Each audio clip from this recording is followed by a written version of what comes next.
তারপর হচ্ছে ইয়োগার মধ্যে দেখাবো যাদের কিনা একটু বড় ডিসপ্লের মধ্যে দরকার, এ রিলেটেড বেশি কাজ আছে তাদের জন্য হচ্ছে Lenovo Yoga i7i। Lenovo Yoga 7i এটা কিন্তু ভাই চিপসের, যেটা আমি একটু দেখাই আপনাকে, দেখেন ভাই চিপসের মেটাল, ফুল মেটালের মধ্যে, এবং কিন্তু এটা 360 রোটেট টাচ স্ক্রিন ভাই, জাস্ট একটু দেখেন।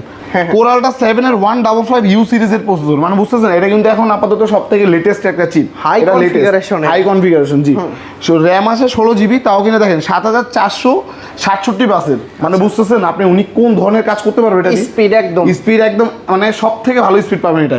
আর এসএসডি হচ্ছে একদম অরিজিনাল স্কাইনেক্স এর এসএসডি দেওয়া আছে, যেটা কিনা হচ্ছে 1TB 1 টেরাবাইট হচ্ছে এসএসডি। আর এটাতে আপনার এনপিউ পেয়ে যাচ্ছেন, দেখা যায় এনপিউর কাজটা হচ্ছে কি এআই রিলেটেড যারা কাজ করেন, আচ্ছা এই মানে ইন্টেলিজেন্ট আর্টিফিশিয়াল ইন্টেলিজেন্স যেটাকে বলে, ওটার কাজ এটাতে একদম স্মুথ হবে। আচ্ছা, যারা গ্রাফিক্স ডিজাইনার আছে তাদের জন্য এটা একদম বেস্ট, হ্যাঁ তাদের জন্য এটা অনেক ভালো হবে। টপ নচ, হ্যাঁ টপ নচ প্রোডাক্ট। তাও কিন্তু এই প্রোডাক্টে কিন্তু ফিঙ্গারপ্রিন্টও দেওয়া আছে ভাই। আবার আপনি কি এখন ট্যাব হিসেবে ব্যবহার করবেন, ট্যাবও ব্যবহার করতে পারবেন। অরিজিনাল অথেন্টিক ডিভাইস তো, অথেন্টিক, এগুলো 100% অথেন্টিক। আপনি আমার প্রোডাক্টে যদি চুল পরিমাণ একটা দাগ পান, আমি আমার প্রোডাক্ট আপনাকে ফ্রি দিয়ে দিব।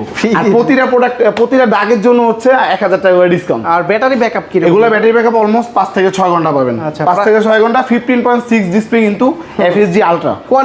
কোয়ান্টিটি আছে অবশ্যই 4-5 হবে। কত এটা আমরা প্রাইস রেখেছি মাত্র 1,07,000 টাকা। 1,07,000 টাকা। ব্র্যান্ড নিউ প্রাইস কত ভাই? ব্র্যান্ড নিউ হচ্ছে 1,40,000 এর উপরে আছে। জাস্ট এটা বক্স থেকে বের করছে। আচ্ছা, তারপর বক্স থেকে বের করছে দেখি প্রাইসটা এতটা কম। Core i5 এটা না? Core Ultra 7 এর 155U, দুইটাই সেম, একদম লেটেস্ট চিপ দিয়ে আসছে।